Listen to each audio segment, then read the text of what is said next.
কেমন এনজয় করলেন? কেমন এনজয় করলেন বলেন ভাই, কেমন এনজয় করলেন? আর কোন কথা আছে? কেমন এনজয় করলেন? কেমন এনজয় করলেন অনেক অনেক ভালো। ভাই? কেমন এনজয় করলেন? বোরিং লাগতেছে নাকি? ঘুমে যাচ্ছে। আমি খুশি। কেমন এনজয়? এই যে তুমি তো খুশি লাগবে গিফট পাইলা।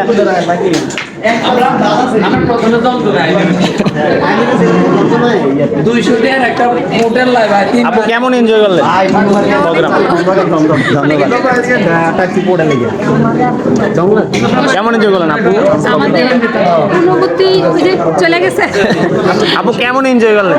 বাসায় আপু এনজয় কেমন করলেন? কেমন বলতেছি হ্যাঁ, অনেক ভালো এনজয় করছি সারা দিনের প্রোগ্রামে। আর অনেক অচেনা মানুষদের সাথে দেখা হয়েছে, আমার অনেক ভালো লাগছে। আর সবাই মিলে ইনশাল্লাহ ইনশাল্লাহ সামনের বছর দেখা হইব। হ্যাঁ, নেক্সট টাইম আরো আনন্দ করতে পারবো। ভালো একটা প্রোগ্রামে ইনশাল্লাহ। ধন্যবাদ।